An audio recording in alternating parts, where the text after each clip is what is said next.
And welcome to Just Talking, March edition. Welcome, Miss Aisha. Welcome, Miss Gwenda. How are you, darling? I'm fabulous. Long time no see. I know, it feels like forever. It does. But you know, as life turns out, for us especially, I mean, we joke about this conversation started like 2 years ago in a bathroom now, longer than that. So pre-COVID, right? So pre-COVID.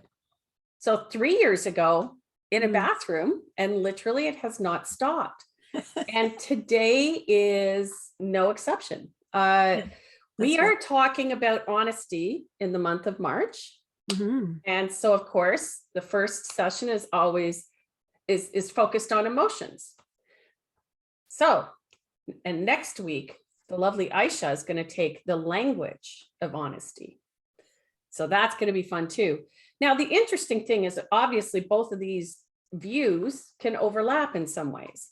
But as I said in the introduction for this session, one of the things that we talk about in the grief recovery program, especially, is that when you show up, you need to be emotionally honest. So let's first set the parameters or the criteria here. Is there a difference between telling the truth about a situation, which can be logical, clinical, almost sometimes detached, and telling the emotional truth or the emotional truth about what it is that you're feeling? So emotional honesty. So this is where we're going to start this conversation. And I'm not going to get into much other than just talking about the fact that throwing in a common cliche, which is there's 3 sides to every situation: your side, their side, and what really happened. Because we see everything with our own filters. We see everything with our own judgments and our own biases. So, but the bigger part is, and I know from my experience, is that I can be honest about a situation, but I may not be always focused on my own emotional processing. What is the cost is the word that's popping out to me of my emotional honesty. So what do you think of that, Aisha? We're just going to start with this because this is really juicy and it can really get into a lot of little crooks and nooks. Yeah, absolutely. I agree with you 100%, Gwen. And I think that, it is very important to have a lay of the land, right? To know if you're in a situation where, we've talked about it frequently, I talk about it all the time, is that in a situation you need to have safety, you need to have agency. And if you don't have those things, then that affects how you interact in that situation, what you say, how present you can be, how you're going to contribute to that conversation, what reaction you're going to have from other people. That all impacts how you're going to contribute and how you're going to interact. So I think that that's really important in terms of deciding whether you're able to bear that cost or not. Is that a cost that you're willing to incur? Is that a cost you're able to bear? Is it a one-time cost? Is it a cost that's going to be repetitive? For example, if you're honest with someone about something, is that something that they're going to keep using and bringing up to you over and over again? And these are things that you really have to decide about, that kind of influence how honest you're going to be in a situation. Perfect. Exactly. And I love the safety and agency especially because with emotional honesty, because this is one of the things that I've learned, even though I've been, focused on the whole self-help stuff for 1,000 years, it seems, learning more and more, getting trained in the neuro-linguistic programming, understanding different views of the same situation. I have to say, until recently, I hadn't given myself any consideration on whether I had agency over expressing my own emotional honesty. And one of the biggest things, my father, we're coming up to his death anniversary, which is March 17th.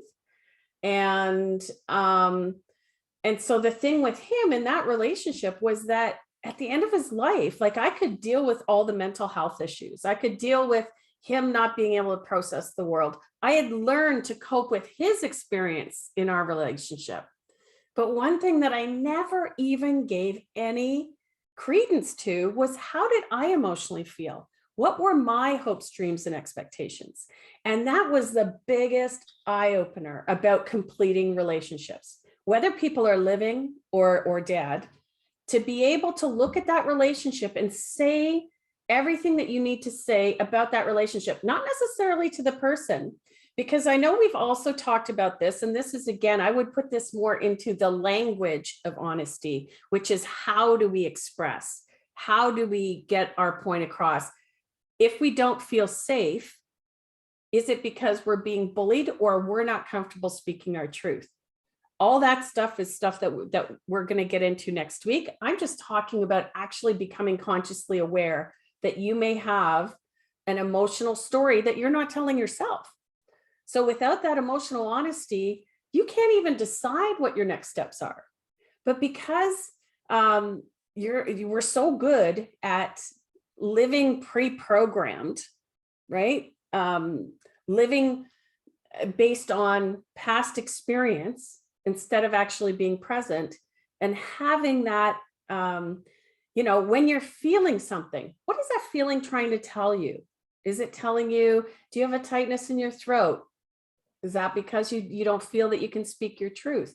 So even, I think, and I'm just going to put this out for your insight, in a lot of cases, you can have that tight throat, which means you don't even feel safe enough to speak your truth.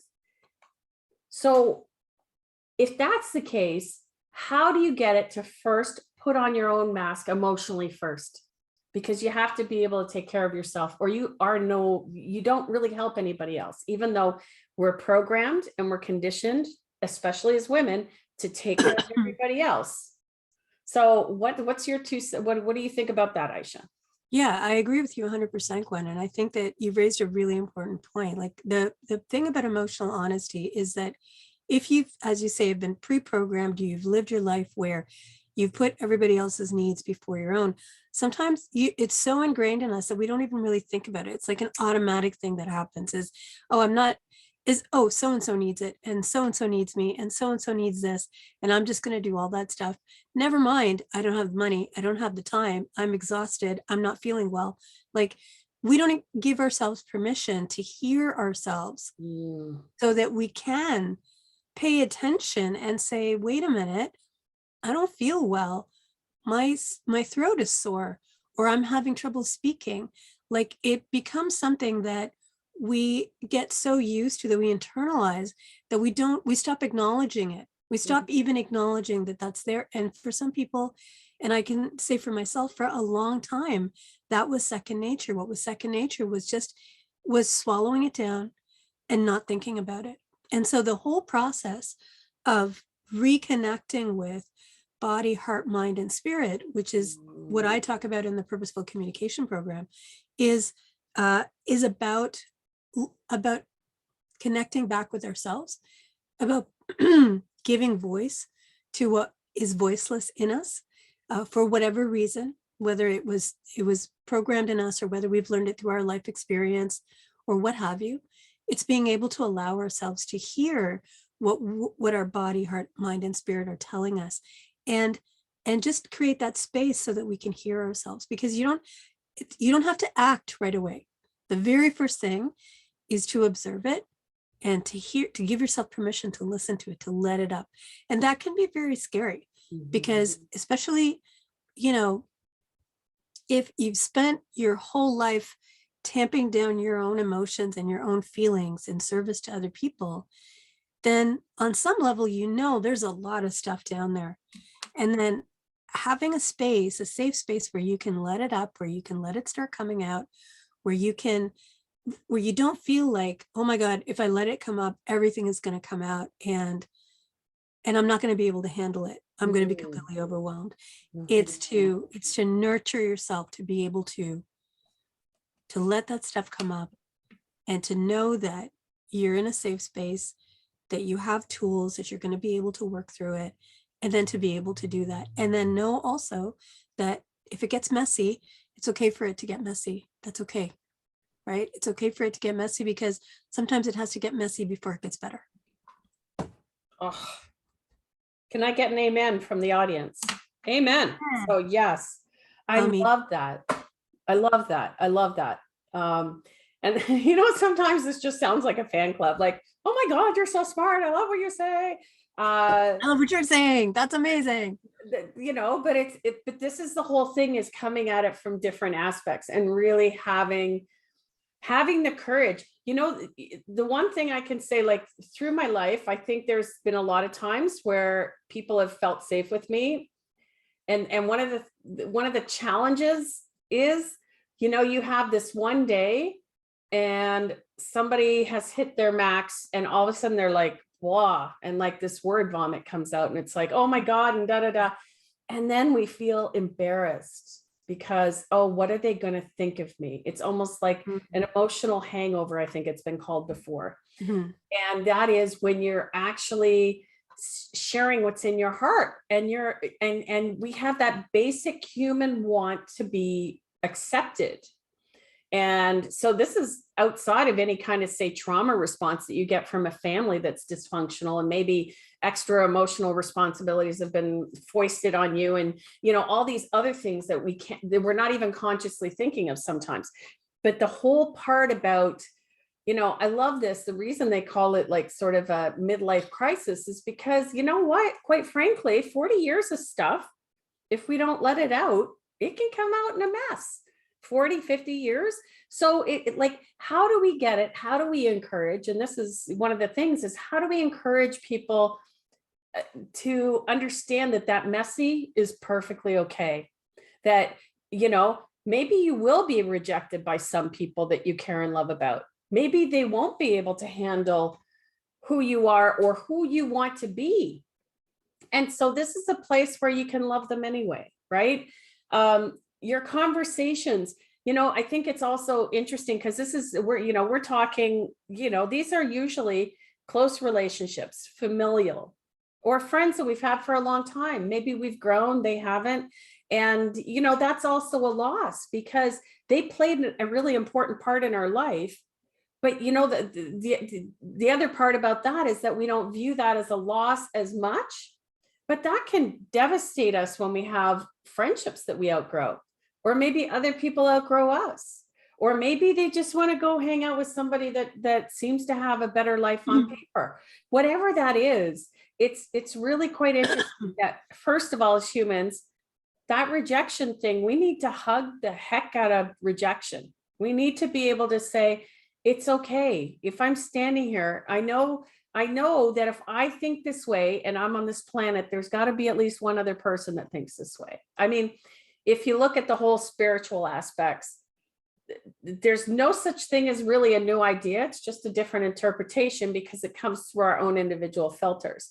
And so I think that the interesting part too is, especially in the coaching world, is you get a lot of people that come from to the coaching world from a cerebral standpoint, instead of understanding the extra part of that emotional stuff and really being able to support people, because transformation is messy. We never see the caterpillar mid-state before it's a butterfly, because if we did, they'd be dead, right? Because you would have to cut through that protective opening. We would have to put holes in their safe bucket. So this is things. And I loved the one other thing is the thing that I loved about what you said as well, is that maybe we won't be able to handle it. And this is the one thing in the grief world, right? Whenever anybody talks about grief, well, I can remember times where I said, I'm just tired of crying. But here's the thing, all that crying, this is all just emotional expression that wants to come out. This is just things that have hurt your heart, and you've never given it the time of day. We would not treat our children that way, although unintentionally we train them to be mini me's, right? So, I'm going to be strong for my kids, but if I'm always strong with my kids, how are they going to learn about being messy? And yes, you can handle it. And you know what? It's a little sad right now, and feel whatever you want to feel, because we're all going to get through this together, because we're all going to make sure that bowl, whatever holes are in the bowl, we're all going to fill them. and that this is a place where you can be safe. And that's, I mean, a pipe dream for a lot of people when it comes to familial situations or even the relationships they're in. Because again, I've said before that sometimes we take more time to pick out a color for our living room or a lamp than we do to look at our emotional landscape and say, oh, is there any spring cleaning for my heart that I need to do right now? And I don't know about you, but are you feeling that heaviness right now, that things want to let go, man? Like this spring thing, I feel like we're ready to burst through the ground. That's quite a long ramble today. Over to you, Aisha. No, it's all good. And you raised a lot of really good points. And I think that, when you're talking about the safe space, is that I think a lot of people don't even know what a safe space is for them, And I think that it's about, because if you've come from a very constrained or conflicted or I don't want to say just a restrained kind of environment, then you may not even know what safe space actually is for you, And I think that a big thing about emotional honesty is when you're talking to yourself is to make time to actually talk to yourself. And you said hugging out the rejection. You know what? You actually don't need anyone else to hug out the rejection. Take that time and give yourself a hug. Just hold yourself really tight. Look in the mirror, hold yourself really tight and say, I love you. You're okay. And we're going to be okay. And we're going to find a way to work through this. Right. Because, and then the thing about it is, I know for some people that's like, oh, well, I'm not going to do that. That's crazy. But if you haven't experienced that in a meaningful way, in a way that gives you safety, that once you start doing it to yourself, you can articulate it to other people. You can say, I need a hug. I don't need you to solve this problem for me. I need you to just hold me and tell me that we're going to find a way to work through it. That's all. You don't have to give me an answer right now. Like once you start doing those things for yourself, then you start to be able to articulate that to other people, right? And it is messy and it is uncomfortable. And sometimes it happens in very inopportune moments when you're not expecting it, when you don't want it to happen. This emotional honesty, it comes up and you do have to deal with that, right? But how you deal with it, and we're going to go into it a little bit more next week, is, what do you say? How much do you say? When do you say it? How do you take a pause? How do you step away? Those are the things that we're going to talk about in the language of honesty, because, in some cases, honesty may not be the best option at that time. How much you can be honest without, doing the verbal vomit, like you said, right? And I think that also when you have that safety with someone, because here's the difference. When you do that verbal vomit with someone, if you're still besieged by negativity and uncertainty and fear, then you didn't feel safe in the first place. Because when you feel safe and you do that emotional and verbal vomit, you feel relief. So if you end up feeling more constraint and more uncertainty and more fear, then that wasn't a safe space for you. And you want to reassess whether that's a space that you want to be able to do that again, right?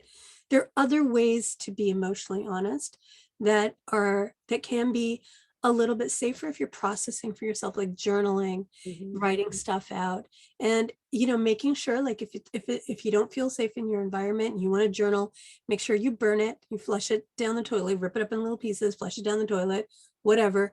You can also do things like that to help you start processing what you're feeling and let that stuff come out. Because the most important thing is when you're emotionally honest with yourself, when you give yourself the space to be emotionally honest and you allow yourself to get emotional, to get messy, to really let yourself say what you're thinking, what you're feeling, then, some of that constraint is going to start to alleviate. It's going to start getting a little bit, it's going to start untangling, unraveling a little bit.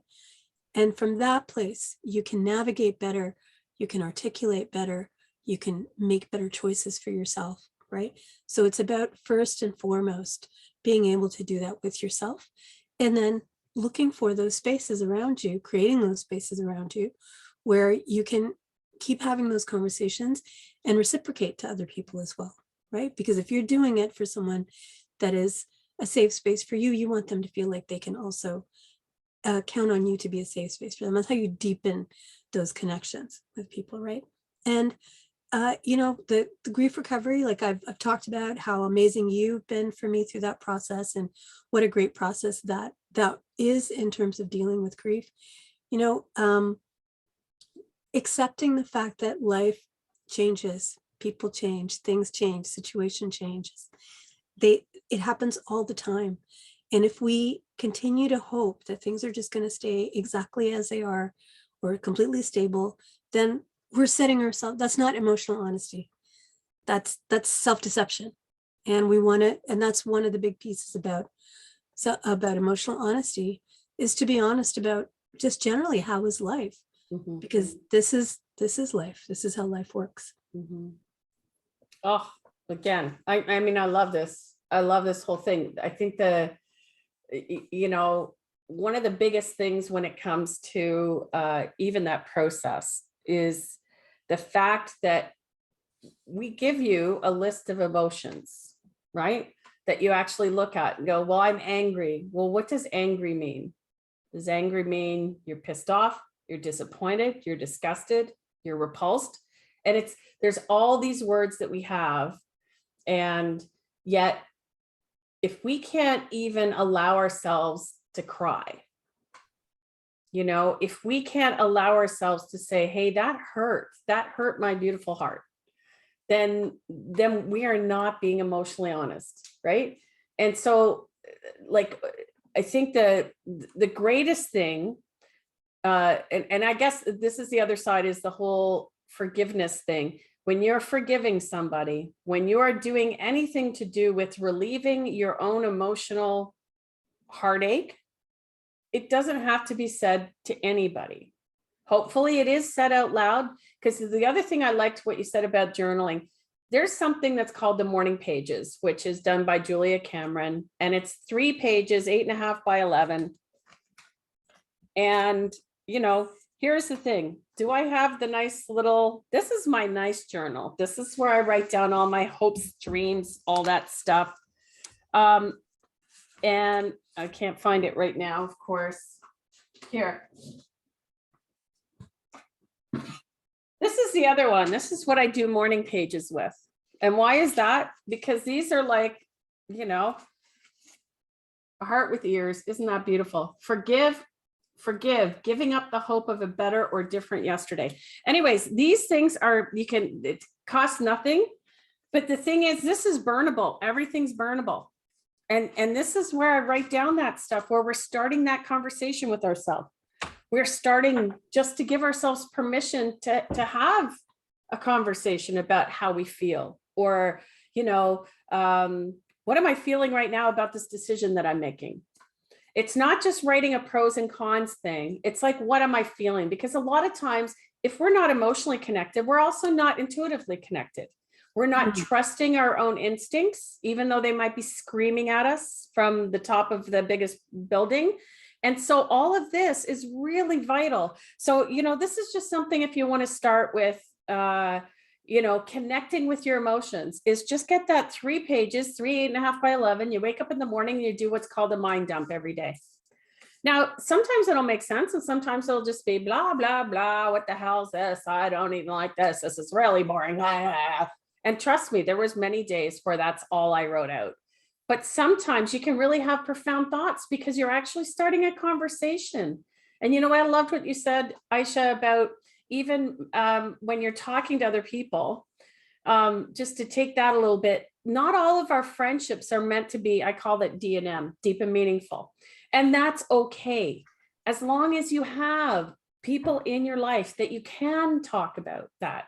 And a lot of that is doing little trust exercises, right? So that's why it's really funny that we will go away to a retreat somewhere and talk to complete strangers about the most intimate details of our lives. And then we come home to our family and we can't speak to them about that, because we've been introduced to them in different contexts. So we've been introduced to them in different situations. So the challenge is, how do we get rid of, or not get rid of, embrace the hopes, dreams, and expectations we have of our own family members, because you know, I keep joking in my family about when my mothership's going to come and take me home, because I've always spoken a different language. I love them dearly, but the difference is that person going to be, you have people that, oh, my sister's my best friend, or my brother's my best friend, or my mom's my best friend. You can still have an emotionally close relationship with people and not be able to express yourself in the most emotionally honest way. Because as you said before, and as we're going to get into next week, there's going to be times when you're going to look at the pros and cons when it comes to how are we going to, if anything, this week is all about looking in, next week is all about going out. But first we have to start with this part before we can go out here. And if we're not totally, and you don't have to be totally perfect, because as you said, Aisha, everything's messy. It is messy. I love messy. I love a good cry.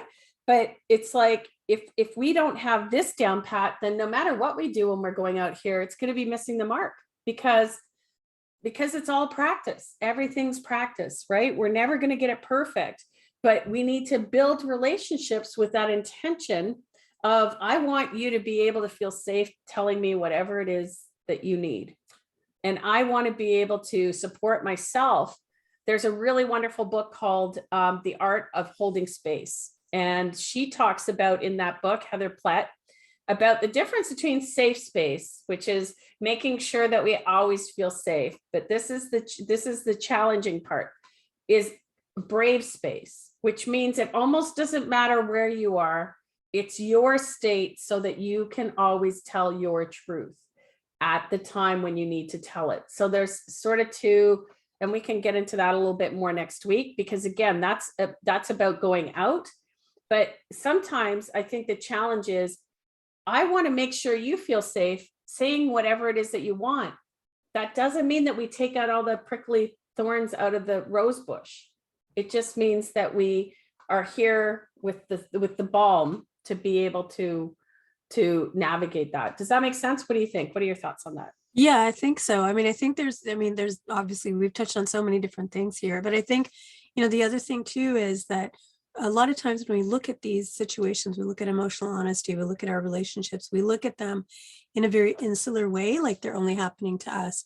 And the thing is that we are governed by, here in the West, we're governed by a society that tells us not to be emotional, that tells us to calm down, to keep calm and carry on, to not show your emotions, to make sure that you are being a functional member of society by doing X, Y, Z. And in a lot of cases, especially for people of color, that's something that's been a disservice, right? Because you're not in a position, whether it's power related, whether it's gender related, whether it's based on your race, creed, or color, or religion, that you aren't able to speak your truth. You're not able to articulate everything that you want to articulate. So there's, I think we have to recognize that there are different levels of acceptability when it comes to what people's truths are and how they're accepted or not accepted, and how we deal with them, right? And if you've spent your life tamping all that stuff down, whether it's because of your family or whether it's because of society or the way that you look or your religion or anything like that. Uh-oh. Uh-oh.